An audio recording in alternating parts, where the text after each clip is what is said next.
Just pretend you don't see it, it intimidates the audience. I think they can hear us now. Hi. So don't say those things anymore. Hello, everyone. I can't see you because of this brilliant light in my face, but I think there's people out there. Make it stop. And the occasional wise guy with the laser pen. This is the 2600 panel, and this is the 2600 webpage.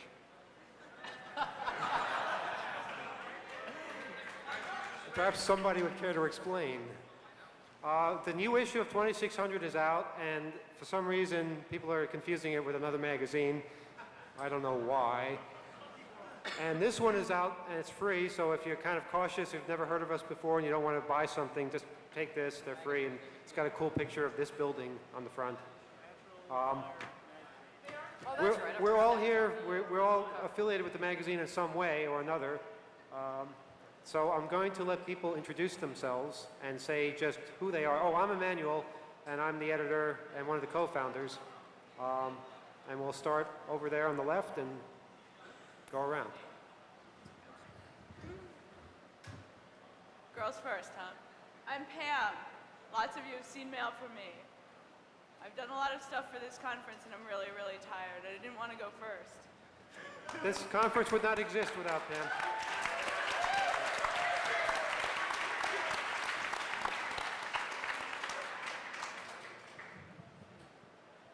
I'm Dave, and I'm the other co-founder of 2600.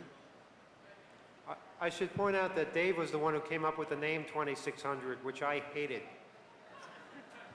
Actually, AT&T came up with the name 2600. Actually, also, Dave suggested that we hold the next conference at this place called the Puck Building, which I had never heard of. So, again, we owe something to him. I'm the idea man. Yes. Who is this person next to you? Secret guest. I'm Bernie S.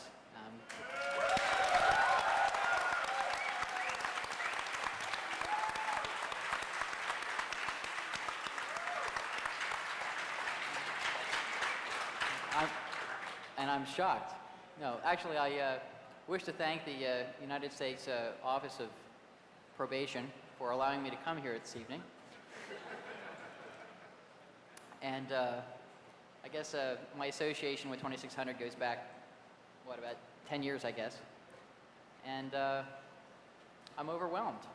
So take it away. Hi, I'm Ben Sherman, also known as Joe630. You can find my name under the layout title of the magazine. For the past several issues, I've been working with 2600 for about 4 or 5 years now, and now I just make it pretty. Hi, my name is Dave, and I'm a hacker. I'm also an accountant, and I do the second set of books for 2600.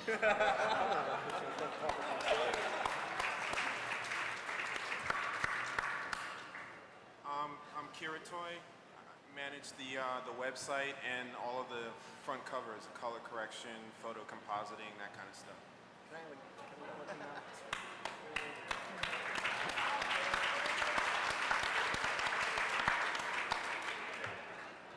Hi, I'm Scott. I'd like to dispense with this chit-chat for a minute because I'm a little upset about something.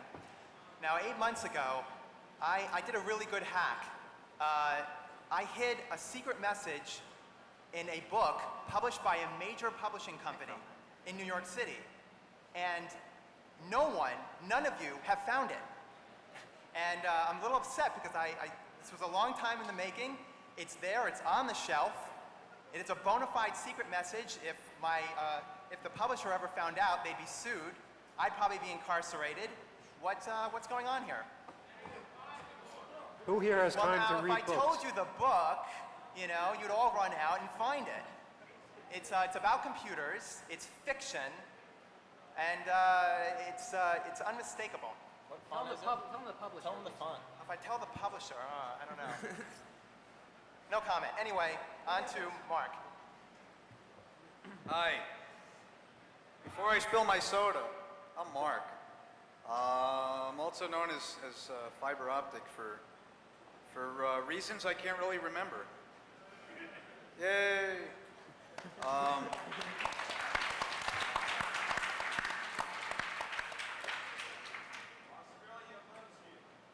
Thank you, thank you. I sort of co-help with network operations at 2600 when I'm not busy out saving the world for some reason or another. Why isn't the other member of network operations up here? Which one? You know, Manos the technician. Ah, Manos. He's in the can right now. He Oh, said he'd be really? here shortly. He should at least stand up and be recognized or something. I think he's in the network room, Oh, okay. tearing someone's hair out. I So don't he's know. missing out. Yeah. But anyway, so that's what I do for 2600 most of the time. Also, you could read my article about GSM coming to North America in the latest issue of 2600, which I'm sure you'll find to be a real hoot. Does anybody not know what GSM is? It's nothing to be ashamed of. They all know what GSM is. Okay, there's a couple of ignorant people out there. Well, You can ask the person sitting next to you who didn't raise their hand. They'll explain Fiverr, it. why don't you give us a little preview of tomorrow night's panel on GSM? What is GSM? A little GSM music, please. GSM is new digital technology that's been around in Europe for about 10 years. But since we live in the United States and the industry is generally stupider here, we haven't actually gotten it until fairly recently. This is a GSM phone. It kind of looks like a regular mobile phone, only it's not, because it uses encryption algorithms that make it a tad more secure than what you're probably used to in your analog cellular phones. And inside the phone is a little subscriber identity module that you could carry around with you and insert into other GSM phones and basically bill calls to yourself, and it stores all your speed dial numbers and so on and so forth. And it also makes for some rather interesting hacking. But I can't go into that. But anyway, GSM is really interesting because it's the new emerging standard in the United States. It's the direct competitor with CDMA. CDMA is a technology that's being pioneered by AT&T and a few other companies that's actually been in use for years in the military. Blah, blah, blah. Blah, blah, blah. Well, anyway, GSM is a really interesting technology, and I hope that you'll read my article and find out a bit more about it. The really cool thing about GSM phones is that you can make them ring in so many different ways. Want to show us? Oh, gee, yeah, that would be very exciting. Yeah. Let me do that. And there's a complete article in the new issue of 2600, which has been seen for the first time today. But we also have a list of all the transmitter locations in New York City of our local GSM company, known as Omni Point. So go find them and tag them.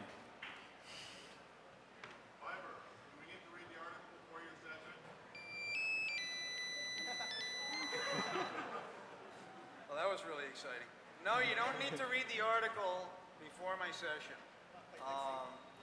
You can read the article before my session, and you might actually spare me a lot of dumb questions that are already answered in the article. But that's entirely up to you. But no, seriously, you don't have to read the article. Feel free to come by the panel and ask whatever questions you want. GSM panels tomorrow night at 11, and we'll have all kinds of interesting things released then. Okay, so this panel is about 2600, our history, where we're going, what we've done, any questions people might have. We started back in 1984. Me and Dave pretty much went into an office we weren't supposed to be in late at night and Xeroxed some issues and sent them to about 24 people and thought we were going to be arrested the next day. And before we knew it, more and more people wanted to read it. And it wasn't until 1988, I believe, that we actually put our first issue on the newsstands. Now, our subscriber base has stopped at around 2,000, 2,500. It's been that way about 10 years, but our newsstand distribution has shot up to about 40,000, which, well, that's sort of a testament to how paranoid people are and that they don't want to be on any list, especially a list run by us. Which is fine. I mean, it's a lot easier to send the things out to, to a distributor than to send them out to each individual person. We've seen a lot of changes. We started out, as I said, on just 8.5 by 11 pieces of paper, and now we're a glossy magazine that looks a lot like Wired, but doesn't quite read the same, I hope. We've seen a lot of weirdness come and go. We've met a lot of interesting people. We've expanded, and here we are now. I mean, basically, the hacker community has has pretty much flourished over the past 13 years, and that's enabled us to grow and to invest money into things like this so that more people can get introduced to things. We've got a radio show in New York City once a week called Off the Hook, which you can now get on Real Audio. In fact, we have CD-ROMs outside now where you can pretty much hear all the editions that we've ever done. Fiber's on that as well. And it just keeps getting more and more interesting as the years go on. We keep expanding into new places. I think what 2600 Magazine has done is shown us the power that we can have ourselves. We complain about the media, so what we did was, in fact, become the media. We publish our own magazine. We have our own radio show. We get our viewpoint out one way or the other because we know it's not going to get out through the Associated Press or the New York Times or NBC or any of that. And I think a lot of people are realizing that with the information age, we're the ones in charge of technology. We're the ones that can do things with the technology if we have some ingenuity. So I think 2600 has done that for a bunch of people. Hopefully we'll be around a lot longer to do it for even more. Does anybody else have any words of inspiration? 2600 is really cool, and for those of you who haven't read the back issues, there's a lot of interesting stuff out there. You get to see the kind of evolution of all these things Don't that listen you to this take guy. for granted. I'm sorry. I'm not lying. I had to promise Eric and Dave that I wouldn't come up here and lie or say anything embarrassing about them or the past of the magazine. So I want to really pass this on now. That was embarrassing.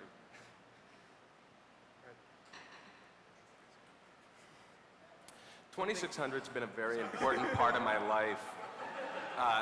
Since I was about 15 years old, I've written articles, I've taken photographs. It was my first job was answering the phone there and typing in people's names who subscribed, who wanted mail, and taking them off the list a week later when their checks bounced. And I kind of wish I could have a job with as much prestige now. Fortunately, the position's been filled. By a guy named Tam Proof. He answers the phones and No, he doesn't answer the phones. Nobody answers the oh phones. yeah, that's right. Nobody answers the phones anymore, especially since this conference got announced. See, when we start answering the phones, then people call back over and over again wanting to know everything there is to know. Like, what happens if I dial this number? It just gets out of hand. So we have all kinds of automated things that take care of all that, and we just do the stuff that needs to be done in the office. So it's nothing personal. We just don't have time to deal with answering the phones. And if you pick up some of the really old back issues, Emmanuel wrote some pretty scathing articles about companies that actually have these automated devices that pick up the phones. And that's another interesting part of our evolution as a phenomenon. I just want to say I was there when we used to answer the phone, give that little personal touch. And back then, we didn't even have a phone at first. The first few months, we had no phone at all. Those were the best days. I had a lot of trouble reaching them back then. Well, we had somebody else's phone, I think. As a side issue for the first time, perhaps in a long time, a human has answered the Beyond Hope phone all day. Yeah, someone gave out your cellular phone number as the press contact. So Pam has been getting all the phone calls all day long from various media people around the world. So that's a lot of fun, too. Pam rocks. Thank you, Ben.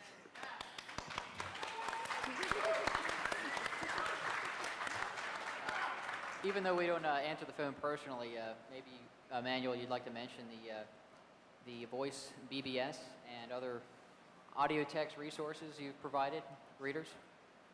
What about the Voice BBS? You want me to mention that? I can't stand the Voice BBS. It drives me crazy. We've had these Voice BBSs now for a few years. We had one that was a single line BBS, and it drove us crazy. We had to rewrite all the software to run batch files. So every time you left a message, it basically would erase 60 greetings, rename 60 previous greetings to 60 more, and that's what happened every time you posted a message. It was a hack of various means. We have a new system now that holds 4 lines, but it's not much better as far as touch tone recognition or speed or anything like that. It's a rather frustrating thing, although a lot of people seem to like it. There's a lot of people out there that use the voice PBS and talk to other people through it. So, you know, we'll continue doing it. It's just, it's a challenge, let's put it that way. Oh yeah, the number is 516-473-2626, in case you've never called it before. We got some pretty neat recordings on there. And you might have some fun listening to those. But basically, it's another way of people who don't have access to the internet, for instance. It's a way for them to keep in touch with other people, find out what's going on. And we try to offer that as much as possible. We started the 2600 meetings, which, by the way, they just celebrated their 10th anniversary of the first 2600 meeting,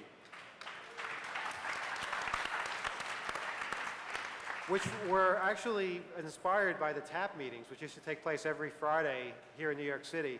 And in fact, there'll be a reunion tomorrow of all the TAP people, or some of the TAP people anyway.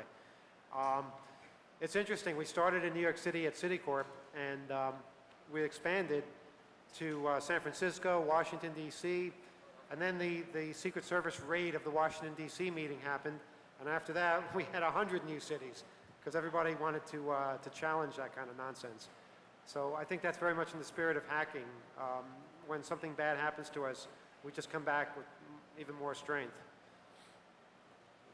And, you know, for me, this is a... Oh, sorry. Did you want to say something? Yeah, this is a good segue to Well, Bernie. Bernie had a little trouble with the Secret Service, actually, which he's going to talk about in the next couple of days, but give us a brief rundown. Eric, or Emmanuel was just mentioning something about the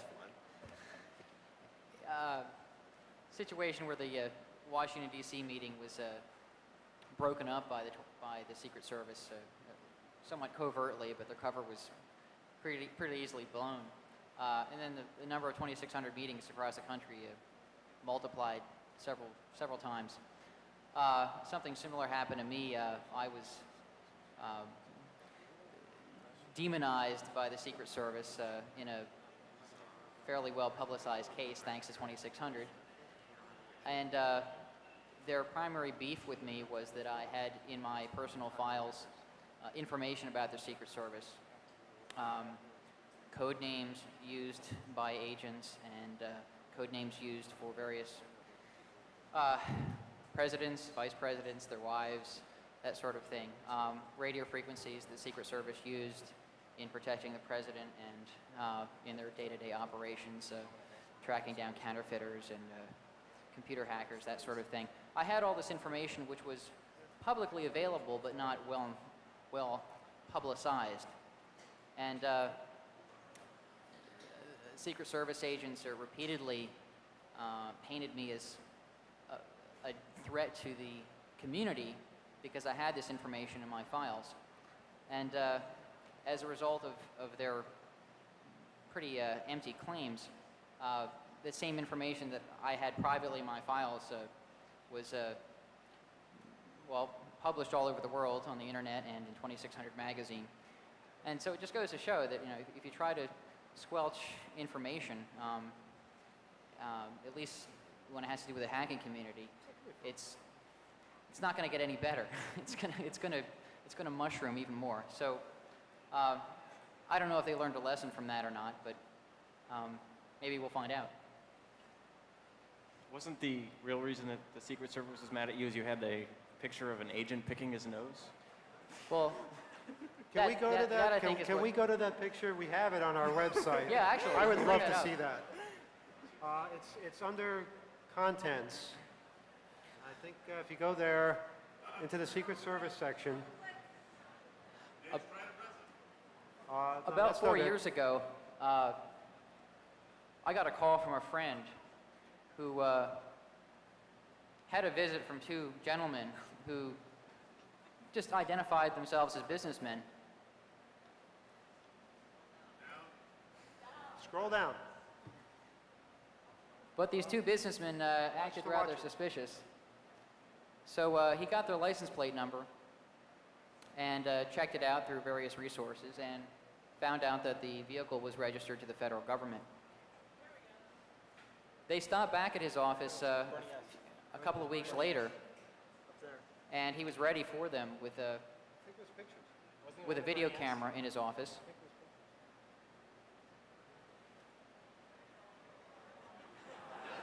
This is the Secret Service photo album. We actually just started it. There we go. There's the two gentlemen right there. Now, this is about the 8th generation copy of this, this photo, so you got to forgive the quality. Actually, it looked a lot better. It looks a lot better when you're looking at it on a computer monitor, but this projection distorts it a lot. The gentleman on the left and the gentleman on the right, they're both Secret Service agents, undercover, investigating someone I knew, actually investigating an employee of a friend of mine. The investigation went nowhere, but they were captured on videotape. The camera was fairly easily seen in the office. They couldn't have missed it if they looked around, but they made an awful big deal about it after the pictures ended up on the evening news in Philadelphia. My friend printed these photographs out. The picture, yeah, raise that up a little bit. He had his index finger about halfway up his nose in this picture.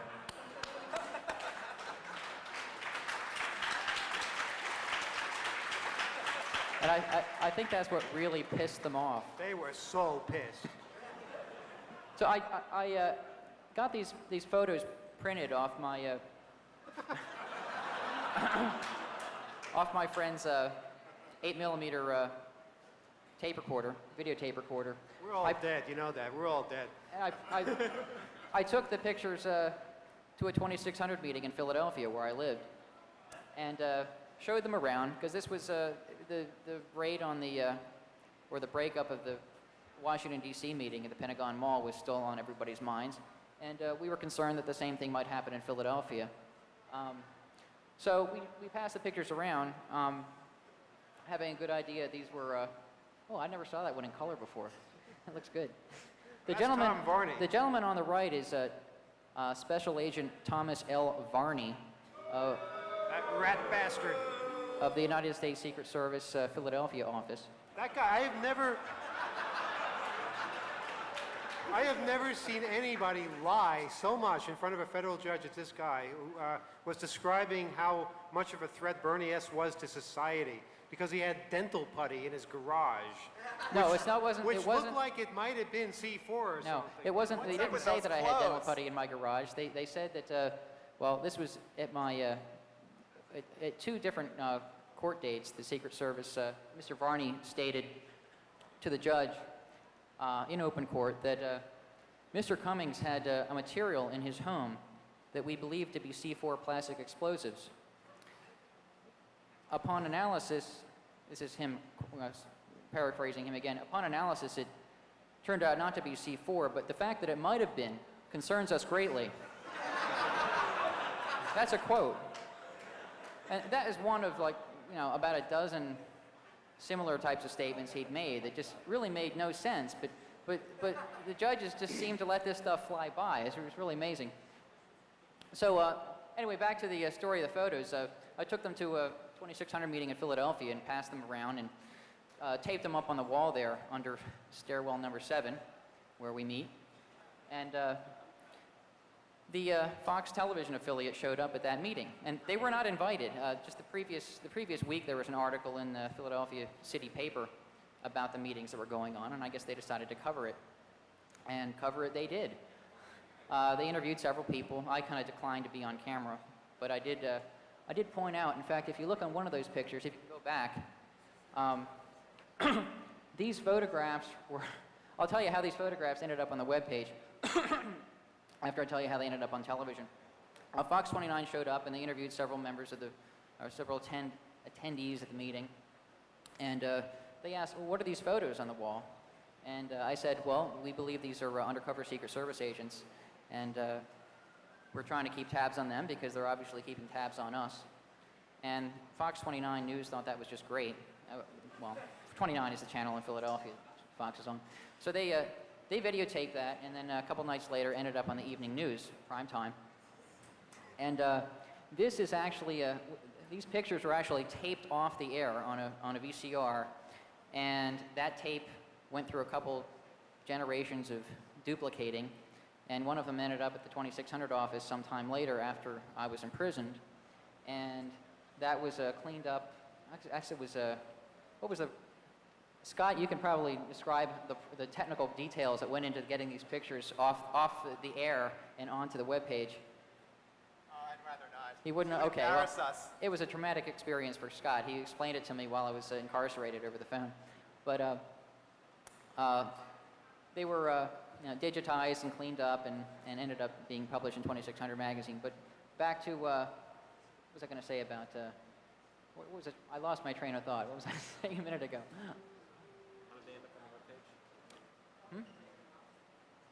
Later on, we'll How have they, a oh yeah, how they ended up on the webpage. On one of these photos, I think it's the previous one, you'll see my finger as I was, there we go, that one there. That's my finger.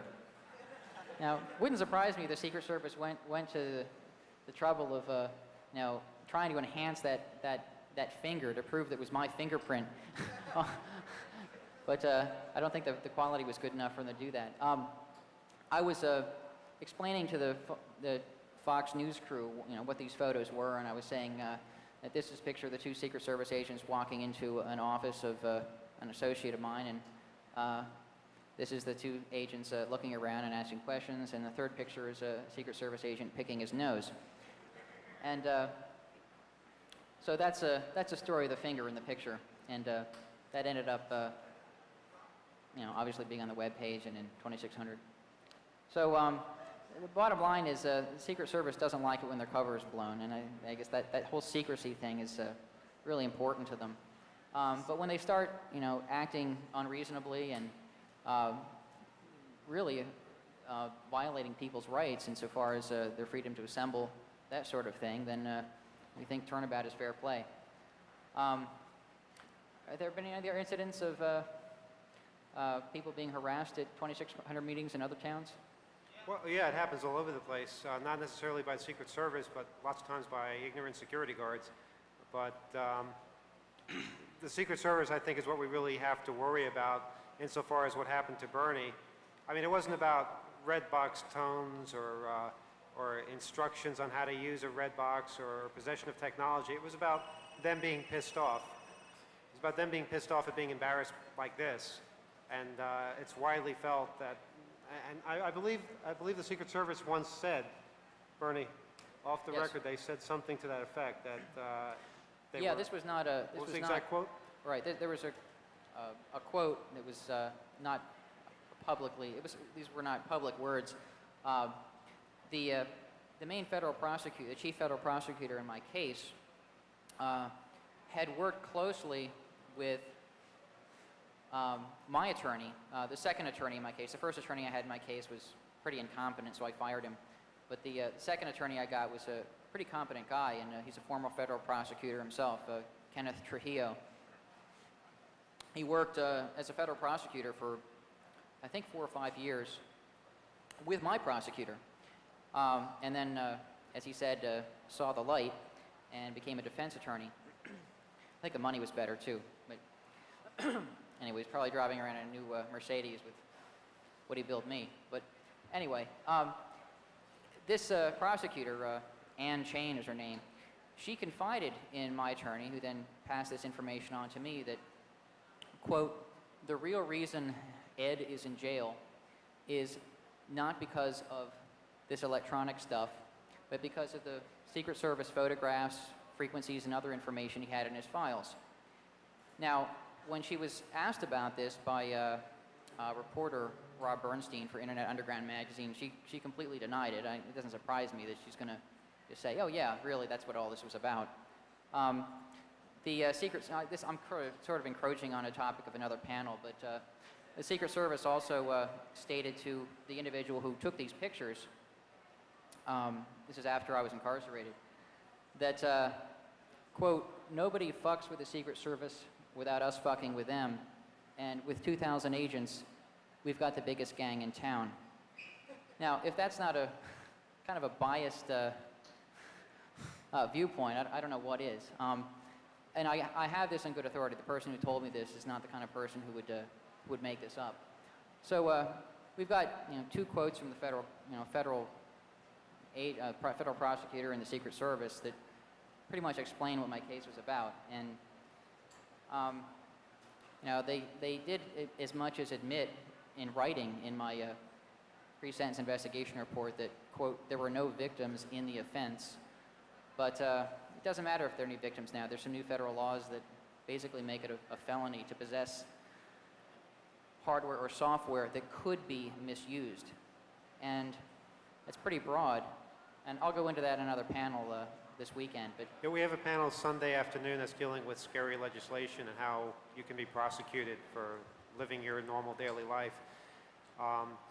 With the Bernie S. case, that was probably one of the most troubling things. The fiber optic case was troubling in itself, and we can get into that in a little bit too. But the Bernie S. case really was scary, just the ferocity of their attack on him and what they were willing to do completely destroys somebody's life. Of course, we're seeing the same thing again with Kevin Mitnick. they also didn't just attack me, they attacked other critics of their behavior. There's a gentleman, Chris Nietzert, who'd heard of my arrest.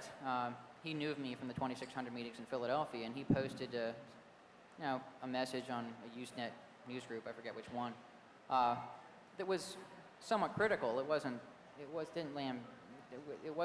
really, it was pretty mild criticism in my opinion.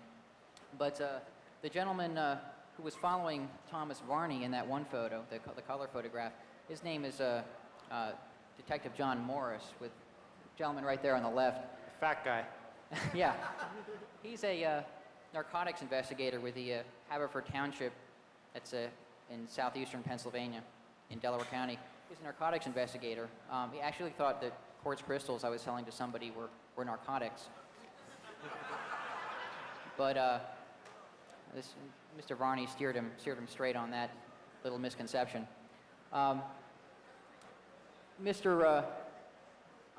Detective Morris threatened Chris Nietzert, who posted this mildly critical post, threatened him with a lawsuit for defamation of character, and also threatened the university where he was attending, Temple University, with a lawsuit for allowing him to post that message through one of their servers.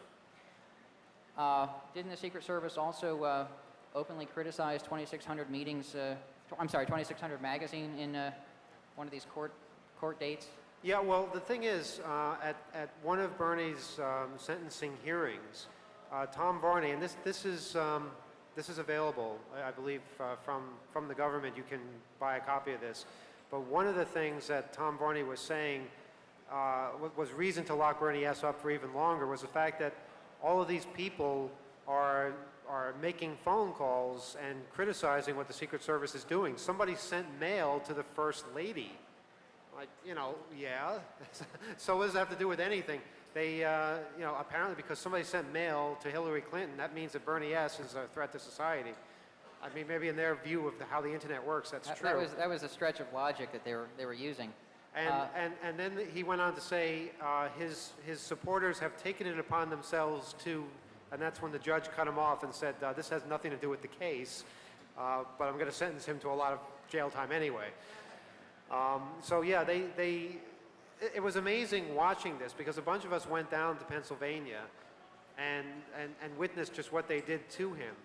And it was amazing seeing how the local bumpkins of the particular small town that he was being sentenced in reacted to a Secret Service agent being in town. It was like, you know, Elvis, you know, coming by. Everybody wanted to be part of the Secret Service, and they would do whatever this guy said. There's only 2,000 of them. It's, yeah, they are one of the meanest gangs in town, that's for sure. Didn't radio station WBAI also receive a telephone call from the Secret Service? I mentioned earlier that WBAI, we air the show Off the Hook. We had quite a lot of material on the Bernie S. case. And one of the things that happened after Bernie would speak to us from prison, and one of the things that happened was the Secret Service contacted the radio station, WBAI here in New York, and they kind of demanded that we stop doing this because it was of concern to them that it might cause some sort of a problem within the prison system, or it might make people think critically of the government or something like this. I guess they hadn't heard of WBAI before and what we stand for and how we don't take any shit from anybody. But basically, we refused to stop airing Bernie S. interviews. Didn't they also And demand tapes of They the... demanded tapes, and we told them, you know, you can just listen to the station yourself. You know, we don't have these tapes lying around just for, you know, you government people to have whenever you want. So you want to tape the show, and apparently they do. Now they can get the CD. Yeah, we have the whole thing outside. So the two gentlemen you see here were the two that really were the head men in my prosecution. Both of them literally threatened individuals who were speaking out against their behavior. And that doesn't seem very professional or legal to me, but... The thing is, 2600 has prided itself over the years as challenging authority. When somebody threatens us with a lawsuit, we print the letter, you know, and that usually stops it. Or we just continue doing it anyway because there's nothing illegal about it and we don't respond well to threats. This particular thing, we didn't respond very well to that either. And our reaction was to post on our website. Actually, maybe we could go back to the main Secret Service page. Okay, now we put this page up. Go to more info. We decided to put this up in direct response to what was happening to Bernie S. All kinds of facts, code names, things like that about the Secret Service. And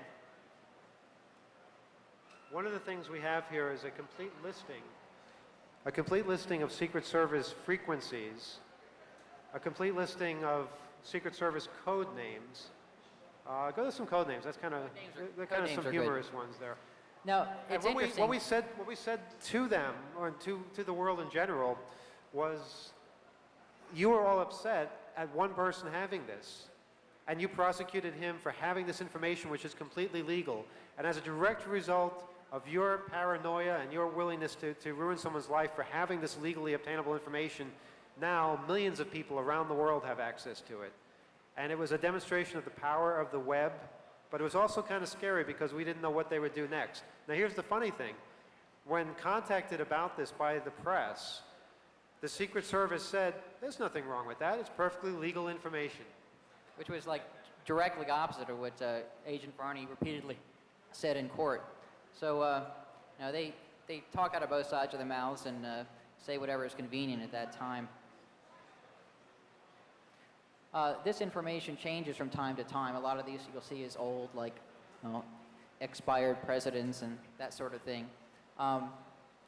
If you study these code names, you'll see some common things, like everyone in a particular first family, their code name begins with the same letter, that sort of thing. But this information, a lot of the information I had as far as the code names came from a 1981 magazine article in Monitoring Times magazine. It was a good magazine about monitoring radio frequencies. And while they didn't say that was from a magazine article, they you know, repeatedly said it was information that concerned them greatly without, you know, bothering to mention that it was in a 15-year-old magazine article.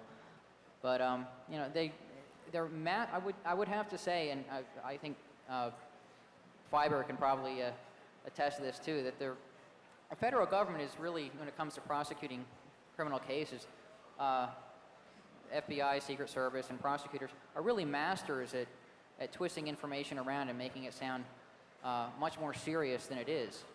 And because it's the Secret Service saying it, or the FBI, or a federal prosecutor, a lot of people believe it and give it a lot of weight. So, you know, we're doing our best to debunk this type of activity, and we're still updating this information. If anybody has other photographs of Secret Service agents, or code names, or actual names of agents, or any other tidbits of information about the Secret Service or other agencies that have been harassing the hacking community, please send it in, and we'll put it up on the webpage. Now, Pam has been very active in this whole thing. When it started getting bigger and bigger, it went beyond the magazine. We started involving people over the radio waves, people from the media, and before you knew it, we had this whole big protest movement going to get Bernie S. out of jail. Now, I don't want to spend too much more time on this because this is about the magazine and we have to move on to other things, but briefly, Pam, can you tell us how that happened, how you got involved in it, and where it all led? I guess what I could really say about that is it's amazing the power of email and the internet. I know you all know that, but it was really surprising. The response from people just out of the woodwork, you know, we need help, we need this, we need faxes, we need phone calls, was just really incredible. You guys all probably know what happened to Ed towards the end of while he was in jail. You know, it was unbelievable, the response. I guess what happened?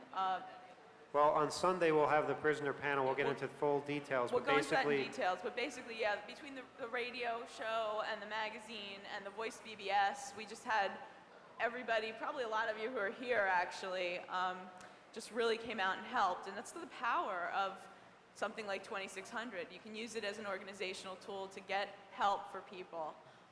It was really, really, really amazing. My question was going to be, Ed sparked something in me. He said, debunk the myth. Are you going to ask people if they want to debunk the myths of 2600 magazine? sure.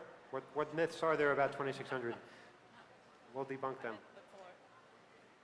I think she wants questions from the floor. Oh, yeah, okay. If anybody has questions, where that brilliant light is shining on us, that's where the microphone, where the person's waving his arms. See the gentleman. Just walk over there and ask you a question.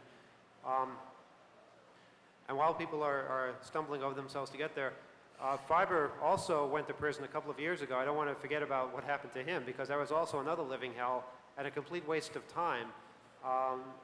He didn't go through as much physical torture as Bernie did, but a lot of mental anguish. You want to tell us briefly what happened? Well, first, just a show of hands, how many Secret Service agents do we have in the audience tonight? Thanks for coming. Thank you, please. That's our sound man. Without you, this website would not have been possible. I blew his cover. Well, unlike Ed's legal case, my legal case had to do more with, I guess, what you consider electronic breaking and entering, computer trespassing.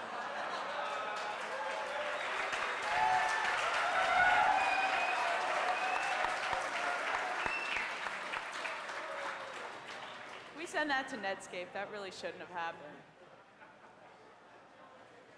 I think we crashed the Secret Service. Microsoft at work. It's a Yeah, conspiracy. where's a Mac? Do we have a Mac? Anyway, my case had a lot more to do with electronic breaking and entering, computer trespassing, if you will. The things that were similar with Ed's case were the aftermath was that they used my circumstance to make an example, to set an example, to send a message, which was that computer trespassing was wrong, it was evil, and that it shouldn't be done, and here's what's going to happen to you if you do.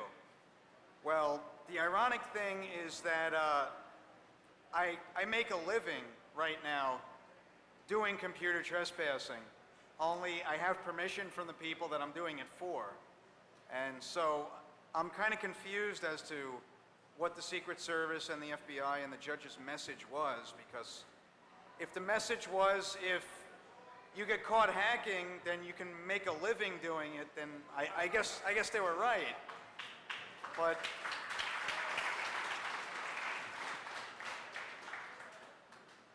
it was a really harrowing experience, and one that I probably won't soon forget. And I'm on probation even now, and it seems kind of ridiculous to me to have to pay for things that are considered crimes that happened when I was 15 or 16 years old. And I'm 25 years old now, and it really doesn't make any sense whatsoever. It's just it's a really senseless thing. We hear lots of cases where people did something, say, 3-4 years ago, and have gone on to lead completely respectable lives, get nice jobs and things like that, and then all of a sudden the Secret Service or some other organization comes down on them for what they did several years earlier when they were kids, and their lives become living hell, and they lose their jobs, and it's just pointless and senseless. Okay, let's take some questions. It's go pretty. it's pretty clear to a lot of people in here and a lot of people who've read the magazine over the years that you support some things that we individually support, some causes, Bernie, fiber. Is there a single concept or mission statement for the magazine and for the work of 2600 that you hold out? I mean, is there a yardstick that you measure stuff against so to figure out whether you're going to deal with it or not? Well, there's things that we don't do. There's lines we don't cross. We won't print specific passwords to specific systems. We won't do things like get involved with credit card crap like that. You know, we're into the spread of information. If something works in a certain way, then we'll explain exactly how that works, no matter who is inconvenienced by that explanation. Now, we don't consider ourselves to be leftist, rightist, libertarian, whatever. People are always telling us, you represent this particular political philosophy. And you know, hackers come from all different political bents, so we're not going to stand there and say, this is where we're coming from, this is what we believe in. Basically, what we believe in is spreading information, explaining how things work, and not doing malicious things. Simple enough. You could kind of say it's hack fast, die young.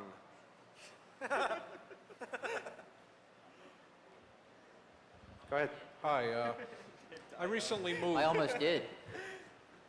I recently moved 5 blocks in one neighborhood, and NYNEX charged me $55 to reconnect my phone, even though I have the same phone number from both locations.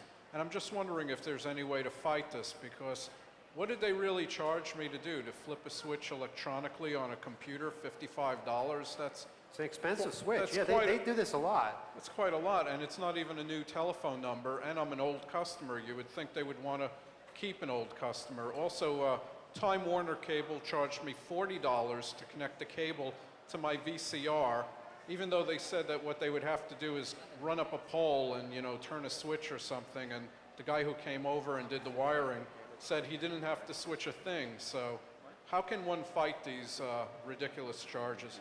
Well, you fight them by complaining about them to things like the Public Service Commission, writing letters, calling radio call-in shows,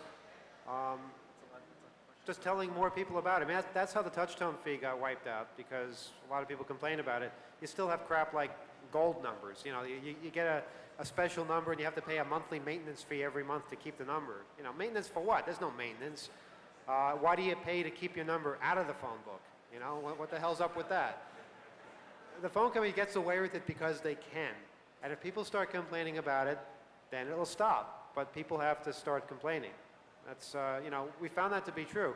When caller ID was introduced in this state, a lot of us were very upset that, that blocking, which blocking exists in this state, it didn't exist in every state, and because New York is very concerned about privacy, it was allowed in this state to have all-call blocking.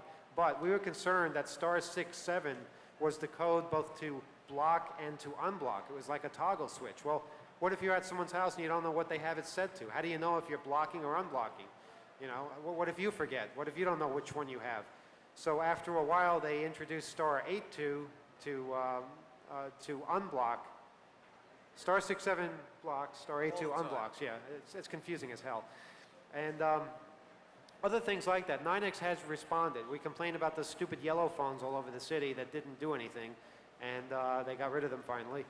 We complained about people being able to *69 private numbers. Well, you can't *69 private numbers anymore. So if you're vocal enough, if enough people support what you're saying, then things can change. Question? Oh, you're just walking by the microphone, or? Okay. Yeah, just a brief comment. A little while back, while I was on the phone, I had a busy signal, and I had a request as to whether I wanted to have them call me back in charge on my phone. And that broke in when I had just made my phone call. It was in a star option. I was just wondering whether anybody else has heard about that sort of thing and what the potential abuses of an automated system as far as usurping intellectual property rights that belong in the public communication systems. goes. Let me interrupt you for a second because we can't hear what in the hell you're saying. For some reason, I think I heard him. You're talking about when you dial a number, you're getting a busy signal. It's asking you to hit a 3 to return the call. I don't think anyone else here has ever heard of that. There's a terrific section in the middle of the magazine. It starts on page 30. It's called the letters section. You're welcome to write any letters that you'd like to our editor, and they will probably be unanswered. But this panel is about the magazine itself and not specific phone questions. So yeah, if you have phone questions, save them for Off the Hook tomorrow. We're doing a live radio broadcast from here, and we can take questions like that there. But this is really about the magazine and the issues surrounding the magazine. Go ahead. Can't hear you at all now. I don't think so. It's not on. Speaking of... All right. That's better. sorry. Much better. I was wondering if you had any comment about the recent demise of Internet Underground. Well, I'm very sad about it. It was a good magazine. I mean, that's really all I can say. Rob Bernstein is here, who was a writer for Internet Underground, did some work for the Bernie S. case, covering that. Sent the infamous fax that got Bernie in a lot of trouble, unwittingly. He'll be on the media panel, which is tomorrow evening. So he can talk more about Internet Underground and why it failed. But it's always sad to see a publication go down. We'd like to see a lot more publications. I remember saying this in 1994, that we'd like to see more hacker publications. And there's a new Dutch magazine out, but then again, the old Dutch magazine stopped printing, so we really haven't gotten anywhere. I think there's enough out there for a lot of different hacker publications, not just online, but in print. Hello? I've wondered whether the wiretapping laws, the wire fraud laws could be used against federal agents or other agents who molest us, or could it be part of a counter suit, or may bring charges against hackers for their deceptions and false statements over the wires?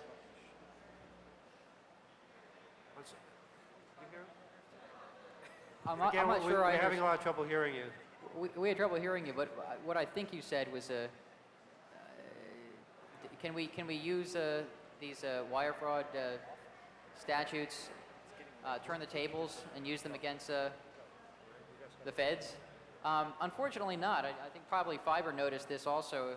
If you read over the Title 18, which is the body of federal criminal statutes, there's this curious little exception at the end of each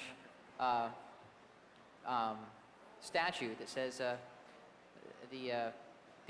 this law shall not apply to any local, state, or federal law enforcement officer. So, bottom line is they're pretty much exempt from this stuff.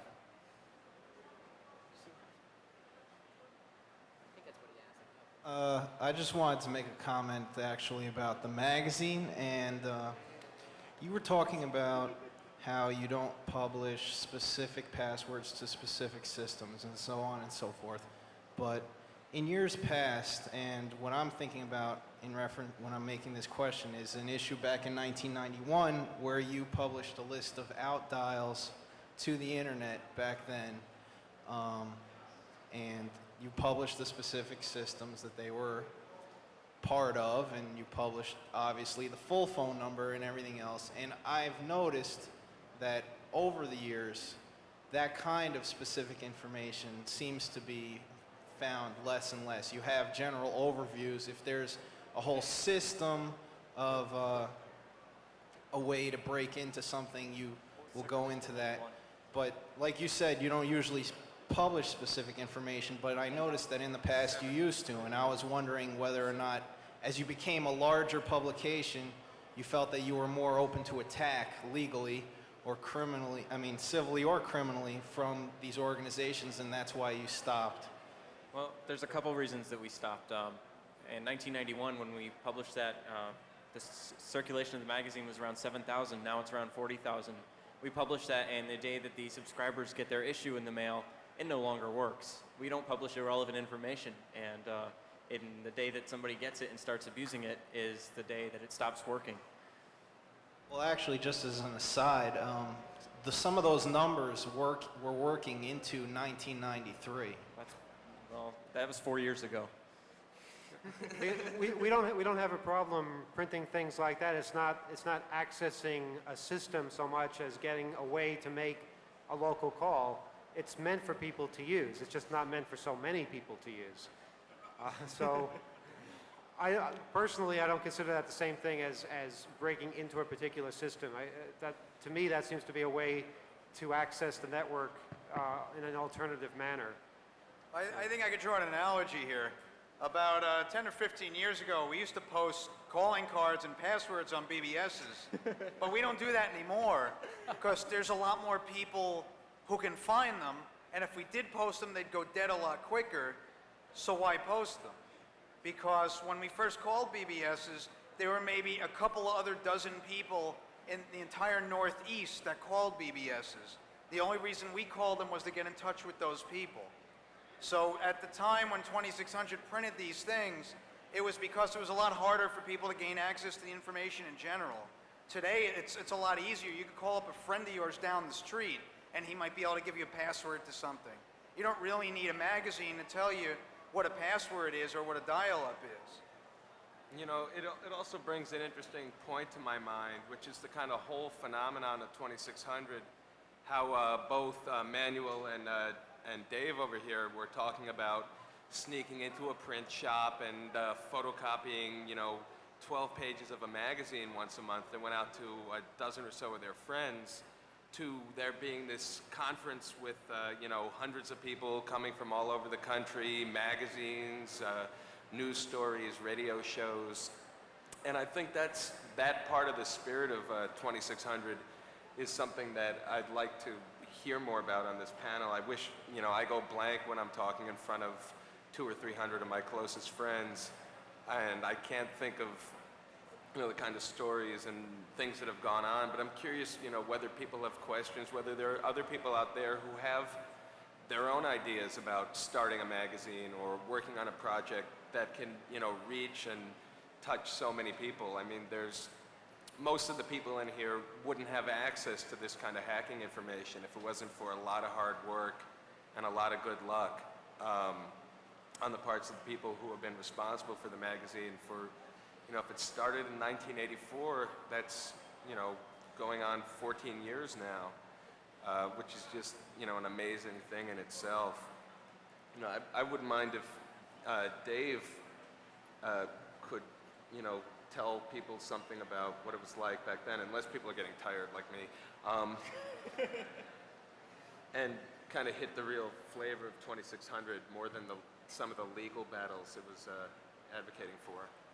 Well, now it's a lot easier to start a magazine since we have laser printers. A lot easier to not even use a magazine because I think we know how to set up a website and use email, and listservs, and all this stuff is readily available to us. But Well, not to mention the fact that you have jobs and money now. it's true. It helps a little bit. I actually paid to get in here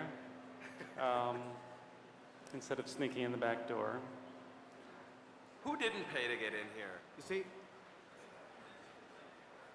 Make that guy pay. Go get him. I paid. He owes everyone 25 cents. But back then, we didn't really have enough money to pay for the copy machine that we would sneak and use. Eventually, 2600 started off as a monthly, actually, believe it or not. yeah, what a pain in the ass that was. Every month we had to put out an issue. It just never stopped. We started off by printing G files, if any of you know what they are, but they're basically things we didn't have to write because somebody else did.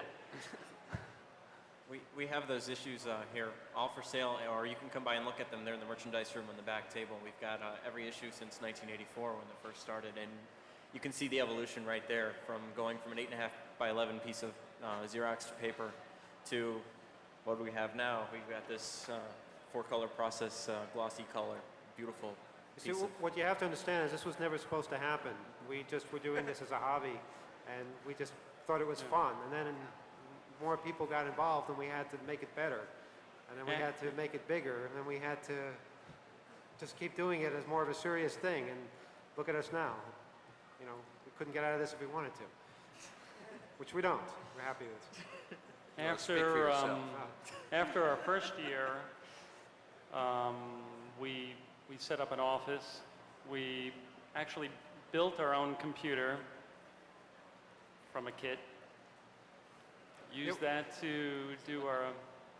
We built a computer, and then it got struck by lightning, which wasn't a good sign. And It was an amazing stroke of lightning that it burned out everything we had. It's a conspiracy. It killed the shortwave, the printer, computer. So who knows where we'll be next time we have one of these things, or in 10 years, or whatever. But hopefully, we'll keep getting better in different ways. And we're always open to suggestion from people if they want to write for us. You know, anybody can write for 2600. If you have knowledge about a certain element of hacking, a certain kind of a system, just either mail it to us or send it to our email address, and you know, we'll get back to you on that. We definitely need a lot of good writers writing about new technology from the hacker perspective. Basically, I think we've said everything we can say here about the magazine. If you have any other questions, feel free to ask us individually. We're going to be showing videos in a little while, just various hacker-related things, you know, media perceptions of us and other fun stuff like that. Pam, you have something to say? Pam has announcements, so everybody pay attention. We want to thank you guys all for being here during our setup/first day. There are no rules posted yet. There sure as shit will be. We've had our first minor theft. We'd like to warn everybody that the equipment in the network room that you bring in with you is at your own risk. Please take care of it or leave it with someone you trust, okay? That's really important. Also, we have about 100 IP addresses ready. If you need one, see Ryan at the near the soundboard in the network room. Pam, I want to But only point... if you need an IP, not if you just need a network login. That will be handled tomorrow. In Holland, I was just on the phone with Rob before this panel. He says there are 1,000 IP addresses at the HIP conference that they've given out. So they're ahead of us.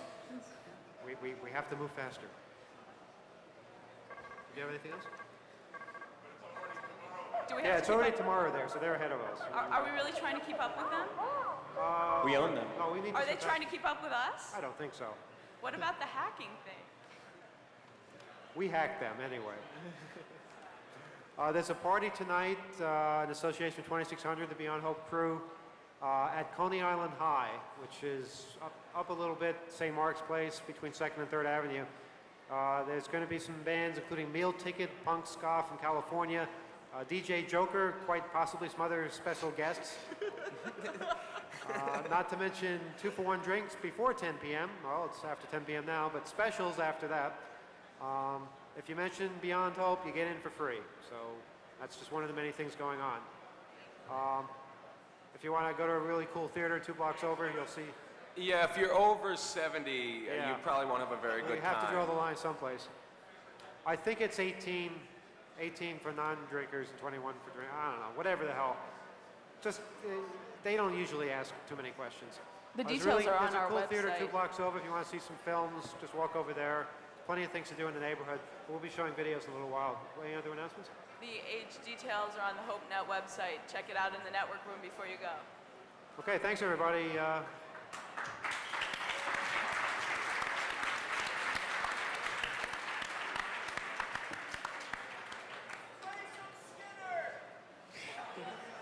Kick that guy out.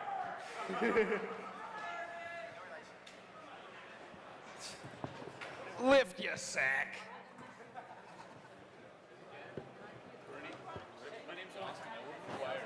Oh, great.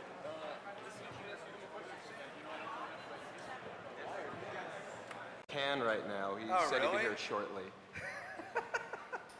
He should at least stand up and be recognized or something. I think he's in the network room, Oh, tearing someone's hair out. I so don't he's know. missing out. Yeah. But anyway, so that's what I do for 2600 most of the time. Also, you could read my my article about GSM coming to North America in the latest issue of 2600, which I'm sure you'll find to be a real hoot. Does anybody not know what GSM is? It's nothing to be ashamed of. They all know what GSM is. Okay, there's a couple of ignorant people out there. Well, You can ask the person sitting next to you who didn't raise their hand. They'll explain Fiverr, it. why don't you give us a little preview of tomorrow night's panel on GSM? What is GSM? A little GSM music, please. GSM is new digital technology that's been around in Europe for about 10 years.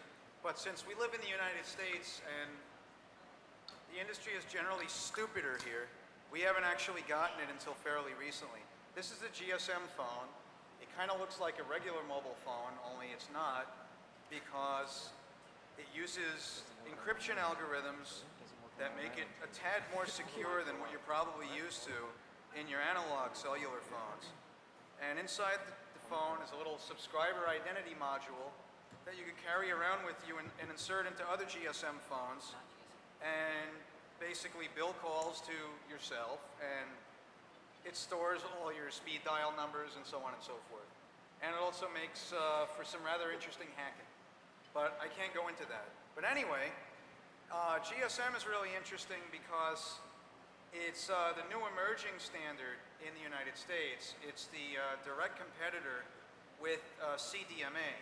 CDMA is a technology that's being pioneered by AT&T and a few other companies that's actually been in use for years in the military. Blah, blah, blah. Blah, blah, blah. Well, anyway, GSM is a really interesting technology, and I hope that you'll read my article and find out a bit more about it. The really cool thing about GSM phones is that you can make them ring in so many different ways. Want to show us? Oh, gee, yeah, that would be very exciting. Yeah. Let me do that. And there's a complete article in the new issue of 2600, which has been seen for the first time today. We also have a list of all the transmitter locations in New York City of our local GSM company, known as Omni Point. So go find them and tag them.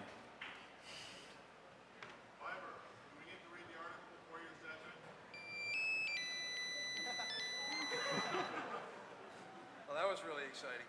No, you don't need to read the article before my session. You can read the article before my session, and you might actually spare me a lot of dumb questions that are already answered in the article. But that's entirely up to you. But no, seriously, you don't have to read the article. Feel free to come by the panel and ask whatever questions you want. GSM panels tomorrow night at 11, and we'll have all kinds of interesting things released then. Okay, so this panel is about 2600, our history, where we're going, what we've done, any questions people might have. We started back in 1984. Me and Dave pretty much went into an office we weren't supposed to be in late at night and Xeroxed some issues and sent them to about 24 people and thought we were going to be arrested the next day. And before we knew it, more and more people wanted to read it. And it wasn't until 1988, I believe, that we actually... 600? Actually, also, Dave suggested that we hold the next conference at this place called the Puck Building, which I had never heard of. So, again, we owe something to him. I'm the idea man. Yes. Who is this person next to you? Secret guest. I'm Bernie S.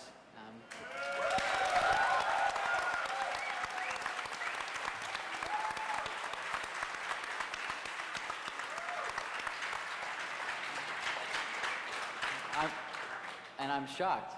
No, actually, I wish to thank the United States Office of Probation for allowing me to come here this evening. And I guess my association with 2600 goes back, what, about 10 years, I guess. And I'm overwhelmed. So, take it away. Hi, I'm Ben Sherman, also known as Joe630. You can find my name under the layout title of the magazine for the past several issues. I've been working with 2600 for about 4 or 5 years now, and now I just make it pretty. Hi, my name is Dave, and I'm a hacker. I'm also an accountant, and I do the second set of books for 2600.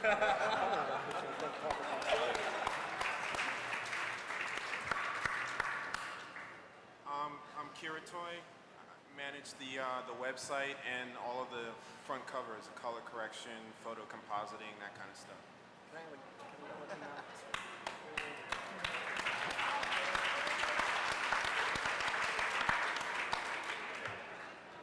Hi, I'm Scott. I'd like to dispense with this chit-chat for a minute because I'm a little upset about something. Now, 8 months ago, I did a really good hack. I hid a secret message in a book published by a major publishing company in New York City. And none of you have found it. And I'm a little upset because this was a long time in the making. It's there, it's on the shelf. It's a bona fide secret message. If the publisher ever found out, they'd be sued. I'd probably be incarcerated. What's going on here? Who here has time now, to read if books? I told you the book, you know, you'd all run out and find it.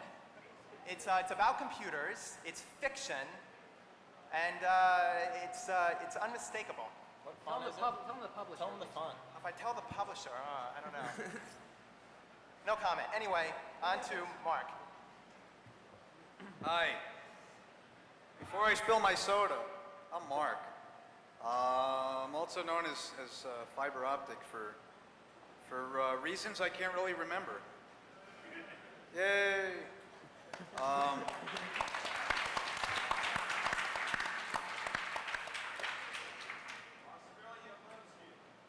Thank you. I sort of co-help with network operations at 2600 when I'm not busy out saving the world for some reason or another. Why isn't the other member of network operations up here? Which one? You know, Manos the technician. Ah, Manos. He's in the... Just because you don't see it, it intimidates the audience. I think they can hear us now. Hi. So don't say those things anymore. Hello, everyone. I can't see you because of this brilliant light in my face, but I think there's people out there. Make it stop. And the occasional wise guy with the laser pen. This is the 2600 panel, and this is the 2600 webpage.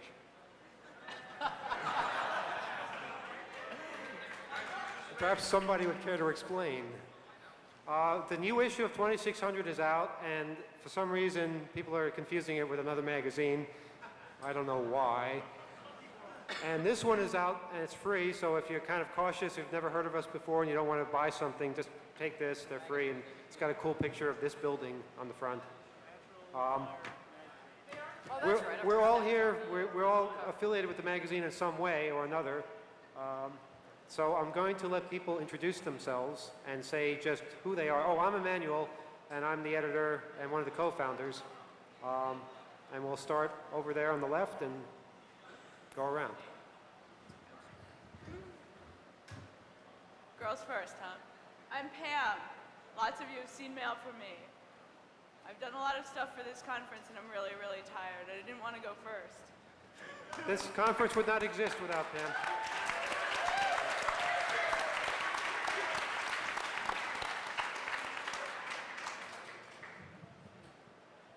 I'm Dave, and I'm the other co-founder of 2600. I should point out that Dave was the one who came up with the name 2600, which I hated. Actually, AT&T came up with the name